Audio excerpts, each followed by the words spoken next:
மகாதேவா. இங்கு வந்திருக்கின்ற ஆன்மீக பெரியோர்கள் அத்துணை பேருடைய பொன்னார் திருவடிகளை அடியேன் சென்னி மேல் கொண்டு துதித்து வணங்கி போற்றி வழிபடுகின்றேன். இங்கே வந்திருக்கின்றவர்களே அடியன்னா இருக்கிறது ரொம்ப சிறியவனா இருக்கும் என்று நினைக்கிறேன். இருந்தாலும் வாய்ப்பளித்த இந்த நல்லெண்ண திருக்கூட்டத்திற்கு அடியேன் நன்றி கூறிக்கொள்கின்றேன். முதலிலே நன்றியை சொல்லிக்கிறேன். ஐயா வந்து அன்றைக்கி பேசினாங்க, இது மாதிரி எல்லா சமயமும் சேர்ந்து நம்ம தொண்டு செய்யணும்.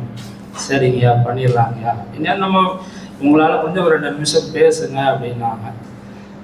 இப்போ எங்கள் குருநாதர் எனக்கு சொன்னதை நான் உங்களுக்கு சொல்கிறேன்.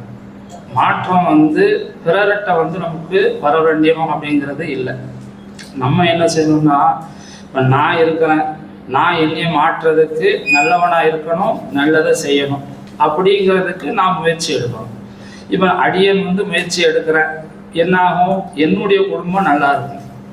சரி, என்னுடைய குடும்பம் நல்லா இருக்குன்னா நம்ம என்னுடைய சார்ந்தவர்கள் அத்தனை பேருமே நல்லவராக இருப்பாங்க, நல்லதை செய்யறதுக்கு முயற்சி செய்வாங்க. அப்புறம் மாற்றம் எங்கே வரணும்னா முதல்ல நமக்குள்ளே வரணும். நம்மளே முதல்ல மாற்றத்தை நமக்குள்ளே கொண்டு வரணும், அதை நம்ம குடும்பத்துக்குள்ளே பயன்படுத்தணும். இப்படி செய்யும் போது என்ன ஆகும், நம்ம சார்ந்தவர்கள் நல்லவராக இருப்பாங்க, நம்ம ஊர் நம்ம நாடு அத்தனை பேருமே முன்னேறதுக்கான நல்ல சூழல் அமையும். நம்ம என்ன விதைக்கிறோமோ அது நமக்கு திரும்ப விளைக்கும். நம்ம பிறருக்கு நல்லது பண்ணணும் அப்படின்னா நமக்கு நல்லது தான் வரும். குருநாதர் சொன்னாங்க, இப்போ நம்ம வந்து எல்லாருமே நேரே போய் உட்காந்து சாமியை வணங்குறோம் அப்படின்னா அந்த சித்திக்காது. அப்படின்னா அதுக்கு என்ன செய்யணும்னா நம்ம பல பிறவியில் இப்போ எங்களுக்கு இருக்குது. என் குருநாதர் சொன்னதை சொல்கிறேன். இப்போ நிறைய எங்களுக்கு பார்த்தீங்கன்னா வினை முற்பிறவி பிற்பிறவி அந்த வினைகள் வந்து எங்களுக்கு உண்டு. அப்புறம் இந்த வினையெல்லாம் போகணும்னா முதல்ல என்ன செய்யணும்னா தொண்டு செய்யணும். இதில் யாருக்கு என்ன இதெல்லாம் கிடையவே கிடையாது, தொண்டு செய்யணும். சரி, என்ன விதமான தொண்டு செய்யலாம், என்ன முடியுமோ அதை செய்யலாம்.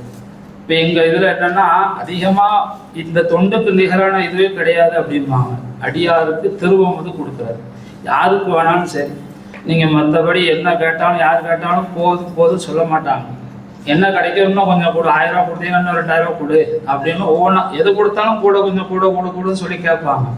ஆனால் நீங்கள் சாப்பாடு கொடுங்க, அவ்வளோதான், ஐயா போதுமே, இதுக்கு மேலே என்னால் முடியாதுயா அப்படிம்பாங்க. அப்படின்னா என்ன ஆகுது, சாப்பாடு கொடுக்கும்போது ஆட்டோமேட்டிக்கலாக போதுங்கிற ஒரு திருப்தி வந்துடுது. முதல்ல திருப்தி, அப்புறம் நல்லா சாப்பிட்டாச்சுங்கிற ஒரு திருப்தி. ஒரு மனுஷனை திருப்தி அடைய வைக்கிறது பெரிய விஷயம். சாதாரணமாக எதுலையுமே திருப்தி அடைய மாட்டாங்க. அப்புறம் முதல்ல நம்ம செய்ய வேண்டியது என்ன அப்படின்னா திருவமுது கொடுக்கறது. இப்போ நம்ம பூந்தமல்லியில் ஒரு சின்னதாக ஒரு மடம் கட்டி ஒரு வருஷம் தான் ஆகுது. டெய்லி தேவாரம் படிப்போம்.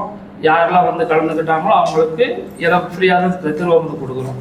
30 நாளுமே 30 பேர் வந்து அதுக்கான பொறுப்பை ஏற்று அதற்கான இதை செஞ்சு கொண்டு இருக்கிறோம்.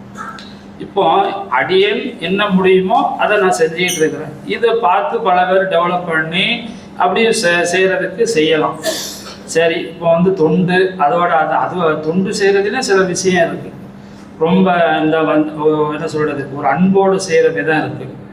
இந்த தொண்டு அன்பு ரெண்டும் சேர்ந்தும் போது என்னாகும் அப்படின்னா ஈகை பண்பு அதிகமாக வரும். ஈகை பண்பு என்ன, அடுத்தவங்களுக்கு கொடுக்கணும். அப்படின்னா அடுத்தவங்களுக்கு கொடுக்கறதுலையும் என்ன இருக்கணும், அன்போடு செய்யணும். இப்படி இந்த 3 செய்யும் போது என்ன ஆகும் அப்படின்னா மனசு பியூரிஃபை ஆகிடும். இந்த 4ஐயும் கடந்து போகும்போது மனசு பியூரிஃபை ஆயிடுச்சு. நம்ம அப்போ சுவாமியை வேண்டும் போது நமக்கு என்ன வேணுமோ அது கிடைக்கும். அவன் நம்ம டைரெக்டாக போய் சாமியை போய் முக்தின்னு போய் உட்கார்ந்து வழிபாடு பண்ணணும் அப்படின்னா அது உடனே இதாகாது. அவன் நம்ம என்ன செய்ய வேண்டியிருக்கு, தொண்டு பண்ண வேண்டியிருக்கு, அதோட அன்போட பண்ண வேண்டியிருக்கு, இன்னும் அன்போட கொடுக்க வேண்டியது இருக்கு. இதெல்லாம் செஞ்சுட்டு வரும்போது என்ன ஆகுது, மனசு பியூரிஃபை ஆகுது. அதுக்கப்புறம் உட்காந்து மெடிடேஷன் பண்ணுறது. அதுக்கப்புறம் மெடிடேஷன் பண்ண நம்மளை பற்றி சிந்தனை பண்ணுறது. அப்போ சிந்தனை பண்ணும்போது தான் நம்ம யார் ரியலைஸ் பண்ண முடியும். அப்புறம் இதெல்லாம் பண்ணணும்னா முதல்ல நம்ம அவங்களா வந்து நம்மளை திருத்திக்கிறாங்க. அதுக்கு என்ன சொல்கிறாங்க, முதல்ல நல்லவனாக இரு, அடுத்தால நல்லதை செய். இவ்வளோதான், வேற ஒன்றுமே இல்லை. நம்மளை திருத்திக்கிட்டு நம்மளை சார்ந்தவங்களை திருத்திக்கிட்டு யாருக்கு நம்மளால் முடிஞ்ச உதவியை செய்கிறோமோ அதுதான் மிகப்பெரிய வழிபாடு அப்படிங்கிறத எங்கள் குருநாதர் சொன்னாங்க. ஏதோ ஐயா வாய்ப்பு கொடுத்ததுனால நம்ம எல்லாரும் சேர்ந்து, அதாவது ஐயா ஒரு பெரிய நல்ல முயற்சி. இந்த முயற்சி யாரோ ஒருத்தர் இப்போ அவர் செய்யணும்னு அவசியம் கிடையாது, எல்லாரையும் கூப்பிட்டு எல்லா மதமும் செய்யணும், சேர்ந்து செய்யணுங்கும் போது நம்ம அந்த ஒற்றுமை தான் முக்கியமான ஒரு விஷயம். எதுக்கு போராட்டம், எதுக்கு இந்த இது, அது தேவையே இல்லை. அவங்க வேலையை, இப்போ நான் என் வேலையை சரியாக பார்த்துட்டோம்னா, நல்லதாக பண்ணிட்டோம்னா மற்றவங்களுக்கு இடைஞ்சல் இல்லை. நம்ம நல்லவங்கெல்லாம் சேர்ந்து நல்லது பண்ணும்போது அது எல்லாருக்குமே நல்லது தான் போய் சேரும்.